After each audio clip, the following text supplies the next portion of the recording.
Hey everybody, and welcome to this, my third of 3 videos on the Canon EOS Digital Rebel XTi. In the first video, we looked at what everything was. In the second video, we talked about how to use it. And in this video, we're going to go through the menu and custom functions to set up this camera for everything you want to do with it. If you're looking for a specific thing that you want to adjust, these are your image menus 1 and 2, playback, settings menu 1, settings menu 2, and then we have your custom functions here in settings menu 2. There are headings for each of these major menus as well as the custom functions, and each of the individual custom functions in the video index. If you're on a desktop, just click the timestamp in that index, or if you're on your phone, just advance your video to that part and you can see exactly what it is that you need to learn. We're going to start here with image menu 1 and image quality. Image quality is a choice between RAW plus large JPEGs, and then JPEGs of different sizes. This is basically, you can see the size up here. That smoothness is a fine JPEG. The steps are a coarse JPEG. Coarse JPEGs take up less space and are lower resolution. Basically, this is just CF card preservation, but this can take 32 gigabyte CF cards, which at least in 2020 are not super expensive. So if you're going to be getting one of these, just grab a 32 gig CF card and shoot in RAW. If you're using Windows 10, and I assume anything that comes in the future after that, the RAW files from this will display as a thumbnail, so you don't need to shoot a JPEG as well to see what each RAW file is. Red eye reduction on or off is whether or not the flash will pulse before it's triggered, before the image is taken, to prevent red eye in your human subjects. Beep on or off, do you want to have the camera beep when it does things or no? Basically, this is how annoying you want to be to different people. Shoot without card on or off. With on, the camera will take pictures, big air quotes, with no CF card. With it off, it will not. So this is, if you leave it to off, that's a really good way to find out quickly if you have a CF card in the camera. Just hit the shutter button, no picture, no CF card. Image menu 2, auto exposure bracketing. So what this does is allow you to set up an automatic exposure bracketing sequence. I'm going to use the command wheel here, and you will see that it will take 3 images, and then you can adjust in third stop increments how much difference you want to have between them. And this is good for taking things like HDRs, or if you're in a complex situation where you don't know, where the meter isn't reading exactly, just turn this on quickly, take your 3 pictures, and one of them will turn out, hopefully. Flash exposure compensation. With the on-camera flash, as well as some of the other Canons, you can overclock, meaning they will produce more light, or underclock, meaning they'll produce less light. How the flash to have some control over the lighting that comes out of your flash and how it illuminates the scene. White balance, shift, and bracketing. This is how you would fine-tune your white balance if the presets in the camera are not quite good enough. So let's say you're out at a friend's party, they've got a bunch of those Edison lights that are really a strong, warm, white, almost orange light bulb hanging above their patio. That's the only light you've got. And you set your camera to tungsten, but the images are still turning out a little bit amber. You can add a little bit more blue to that tungsten setting to give you a little bit more oomph to help make your white balance correct. Okay, so you're under fluorescent lights and they're super green, and even with the fluorescent setting, you've still got a little bit of a green tint. Add a little bit of magenta, and there you go. Now you can have whiter whites. Okay, that's all fine and good, but what about if you're in a very complex setting with changing lights? You can bracket your white balance setting. More blue, no additional blue, more amber. More magenta, well, no additional magenta, a little bit more green. And then you can move this around to get your bracketing shifted as you need to. There you go. Custom white balance. Let's say you have a sheet of white paper. Throw it down in the scene in front of you. Take a picture of it with your lighting set up as you want it to be. And what you can do then is save that, is you'll pull that image of that white sheet of paper up off your CF card. Your CF card will read the white balance settings off of it and apply them to your custom white balance function. So let's say you have a home studio where you are taking pictures for your eBay store. You set up your custom white balance for your studio, and every time you take pictures in that little tabletop studio, all you have to do is then go into your custom white balance, and you will then have that data saved for all time as long as you use the same lighting. Color space, sRGB or Adobe. sRGB is the standard. Leave this on sRGB unless you are super, super into the Adobe ecosystem. sRGB can be recognized by everything. Picture styles. This allows you to fine-tune some different picture styles. There are some presets in here. Standard, portrait, landscape. You want to use this either at neutral or faithful. Honestly, don't know what the difference is between the two of those. I think neutral kind of mutes some of the tones, and faithful tries to be as accurate to the tones as possible. Do your editing in RAW, in post rather. Whatever photo editing software you have, whether it's a free download or one that you've bought, it's better than what this camera can do internally. So if you set this to neutral or faithful, you'll have images that look like they should, and that will be easier to edit in post. If you set one of those things to adjust a parameter, you will be stuck with that parameter adjustment on your image when you go to edit it in post. Dust delete data, what you do with this is hold your camera up to a well-illuminated wall and trigger this. And that's going to take a picture that will then allow the camera to figure out where there is dust on the sensor and eliminate that dust from the images using the algorithms in the camera. Playback, all of this has to do with stuff that happens in the playback menu only or during image playback. Protect allows you to protect individual images or folders so that they aren't deleted. Rotate allows you to rotate images so that you can see it on the screen as you would like to see it. Print order has to do with how you print from the camera to a printer. Honestly, your better bet for printing is going to be just to put these on your computer, pull them up in your photo editing software, and print from there. You're going to have higher quality prints. Transfer order is the transfer order of your images to the computer if you transfer them through the USB 1 mini port. You're going to get much faster data transfer if you pull the CF card out of your camera and put it into your computer directly. Autoplay will play the photos on your CF card. Review time, off, 2, 4, 8, or hold. So off means there's no instant review. 2, 4, and 8 seconds are how long the photos display on the LCD screen after you take them, and hold means that the photo will display until you tell it not to. This is mostly battery preservation. If you want to get the most out of your battery, leave this to off.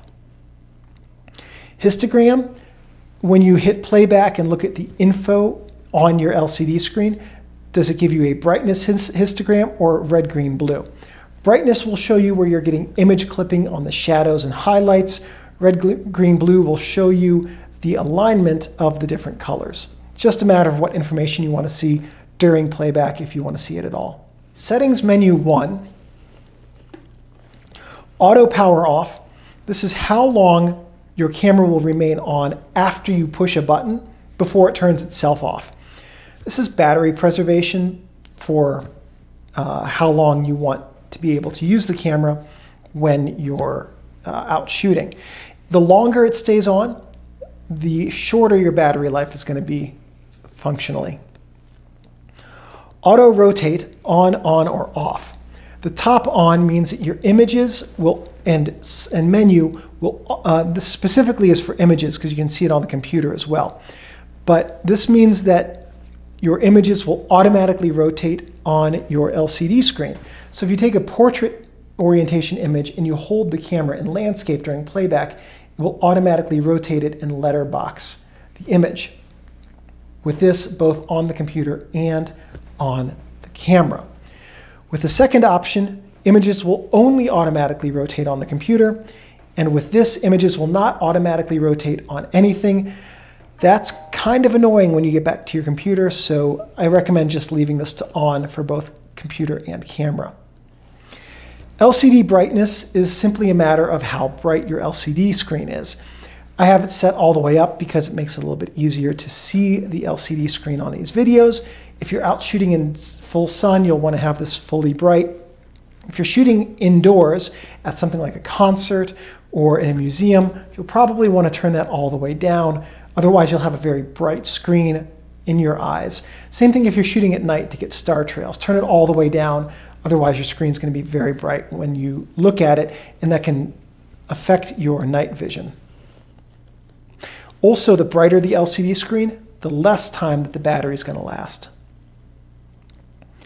LCD auto off, enable, or disable.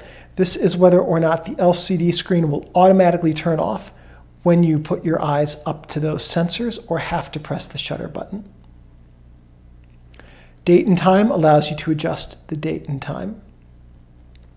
File numbering, continuous, auto, and manual reset. Continuous means that if you take your CF card out because you filled it up and put another one in, the file numbering will continue on that new card. So if you put a CF card in and you fill it up at image 286, your next CF card will start at image number 287.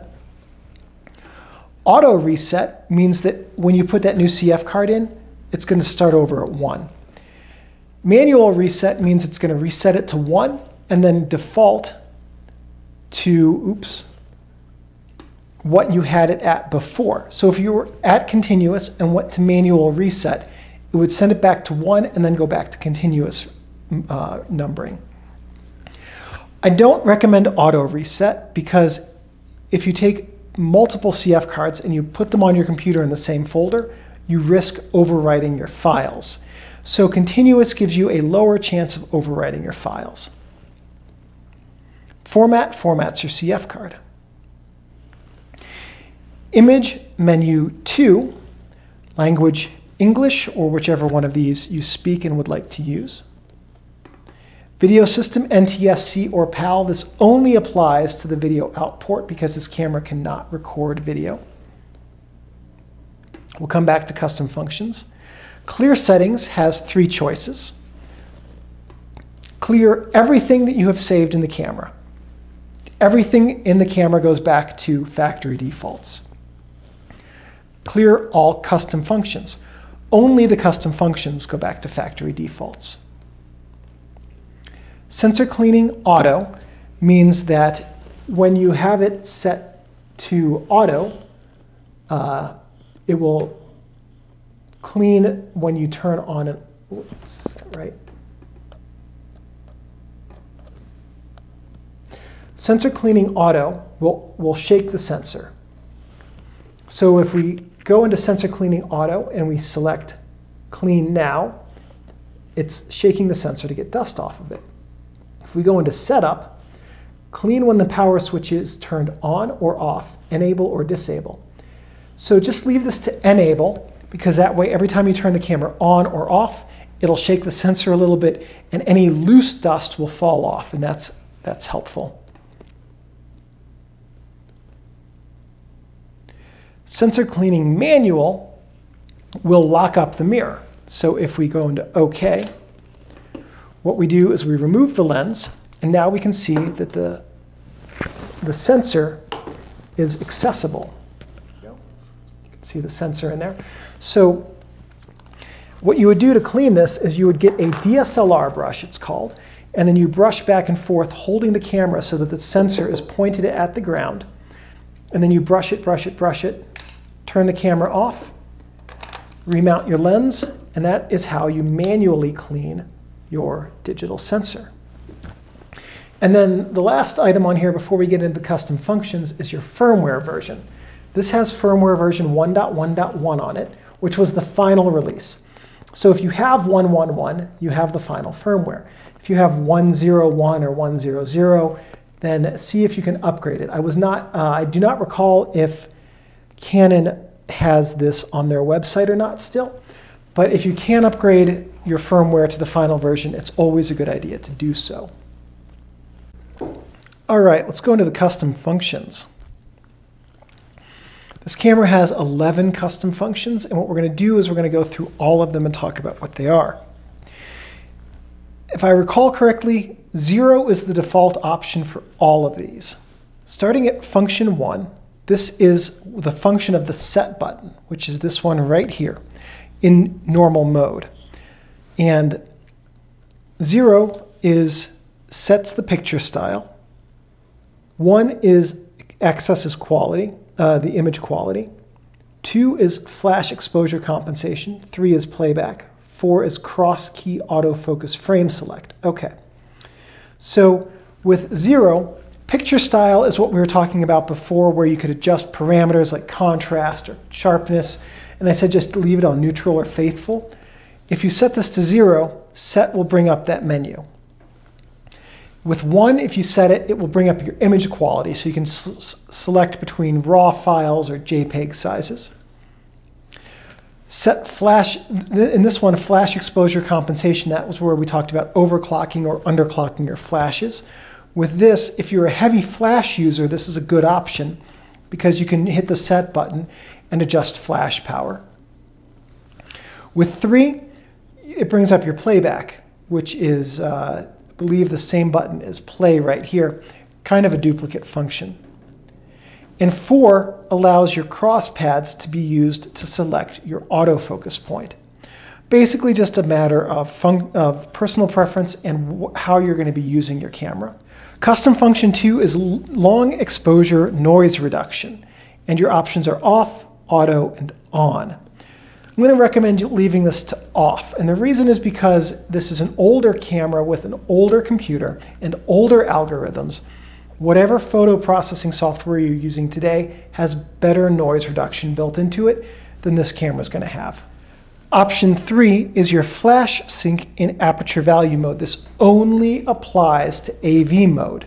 So with this, you can either have a fixed 1/200th of a second shutter speed in aperture priority mode when using a flash. Or you can have 0, which is automatic. With auto, if your camera needs a 1/60th of a second exposure for a proper exposure without the flash, it'll do that. If it needs 10 seconds, it'll do that. Basically, auto will allow your camera to use a longer exposure time than 1/200th with a flash in aperture priority. Matter of personal preference and how you're going to be using your flash. If you don't use a flash at all, this doesn't matter. If you don't shoot aperture priority, this doesn't matter. This only matters if you use a flash when you're shooting aperture priority. Function 4 is your shutter button and auto exposure lock button. So this is how your camera is going to focus and meter lock with the shutter button. 0 is autofocus and auto exposure lock. That means when you have to press the shutter button, the camera will lock your focus and lock your exposure. And that's fine if you have a stationary object, but if you have an object that's moving and it moves into different lighting, then you're not going to have proper exposure with this. Option 1 is auto exposure lock with the shutter button, and your AF is controlled by the asterisk. With this one, you use the asterisk button to do your focusing, and then when you have to press the shutter button, your exposure is locked. If you only have to press the shutter button, autofocus will not work if you're using this mode. Option 2 is autofocus is locked with the shutter, AE lock is not locked with the shutter, and exposure is set when the shutter is fired. So with this one, you're only going to use the shutter button. You have to press it to lock your autofocus, and then the moment you take the picture, that's when you get your exposure. This is going to be the best option to use for most situations. Option 3 is auto exposure and autofocus are performed with the shutter button, but exposure is set when the shutter trips. So basically the difference between 2 and 3 is whether or not auto exposure is done with the shutter button. In 2 it's not, in 3 it is. And so I guess 3 is just as good as 2 for general walk around shooting as well. It's a good option. Custom function 5 is your autofocus assist beam, and it is emit or does not emit, or only emits from flashes. So emits allows the autofocus light that's on the front of the camera here to be illuminated to help autofocus in dim situations. 1, there is no autofocus light in dim situations at all. This is a good one to use if you're at a performance or something like that. 2 is only if you have an external flash. Some of the Canon flashes have a light on them that can be used for autofocus assistance. If you want only that and not the light on the camera to be used for autofocus assistance, that's option 2. Custom function 6 is going to be your exposure increments, which are a third stop or a half stop. Generally a matter of personal preference. I prefer a third of a stop for older cameras because the raw data aren't as flexible as modern cameras. They don't record quite as much. So getting the camera as close as possible to the exposure is really going to help set you up to get the best raw files you can. Custom function 7 is your mirror lockup, disable or enable. With enable, the way that this works is if you push the shutter button once, the mirror is going to pop up. If you push it a second time, your shutter is going to trigger.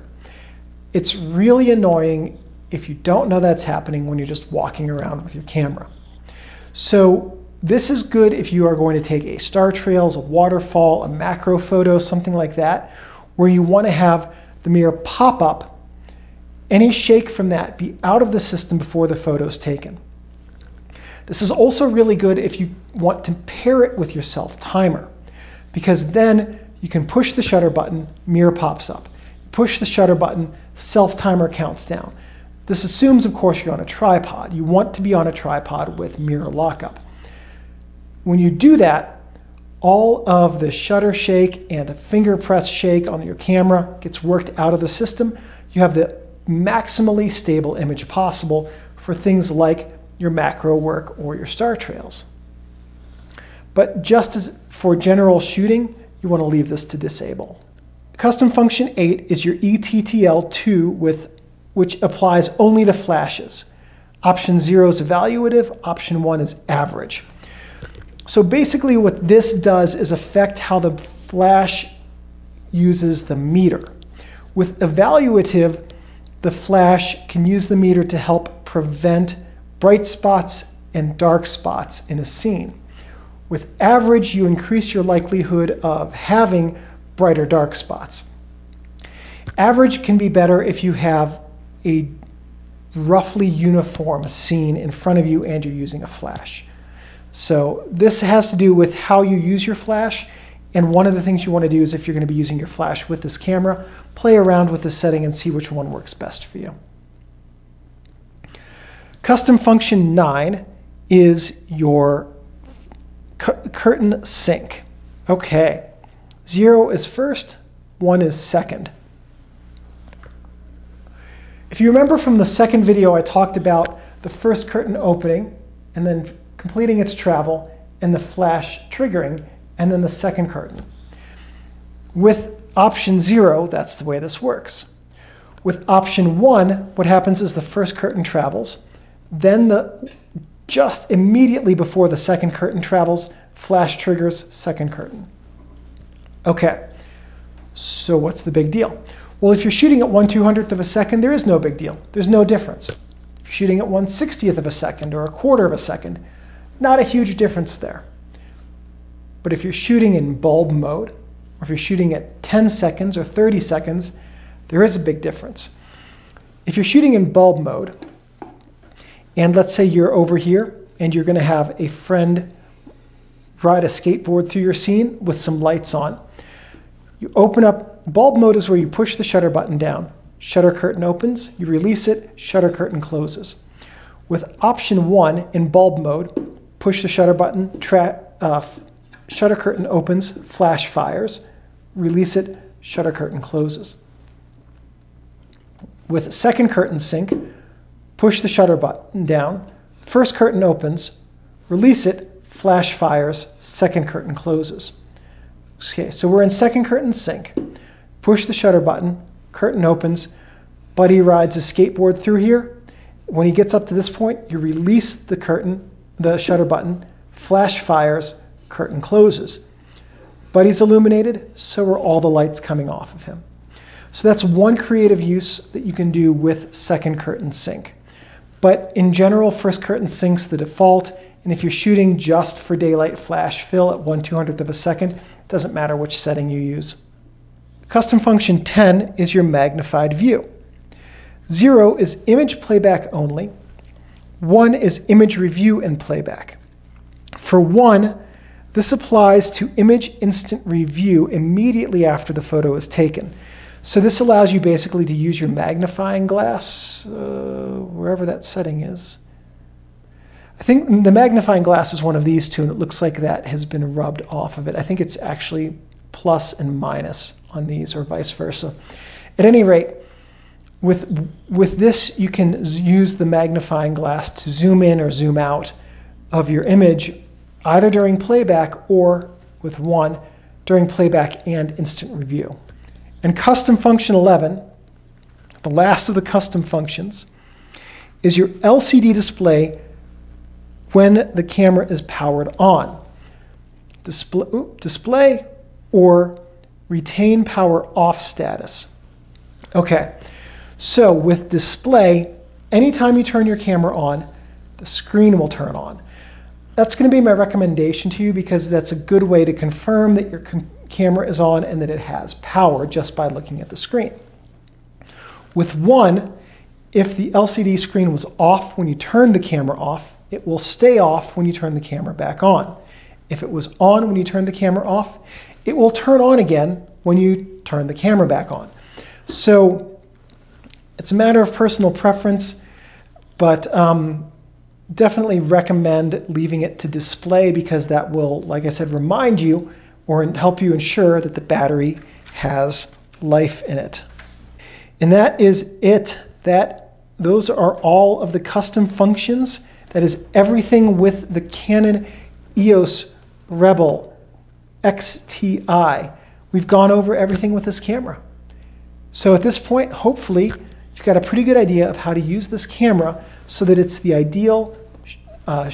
ideally set up for you to use it. Thank you for watching this video. Please give me a thumbs up. That lets me know that I'm on the right track producing content which is useful and helpful to you. If you have any questions or comments, please leave those in the comments section below. I'm pretty good about checking these every couple of days and answering questions. If you have any suggestions or ideas for future videos, and if I have the technical know-how and equipment, I'm more than happy to make those. One last thing. Thank you everyone for watching, and I'll see you in the next video. I gotta get up, Steinbeck. I have to turn off the camera.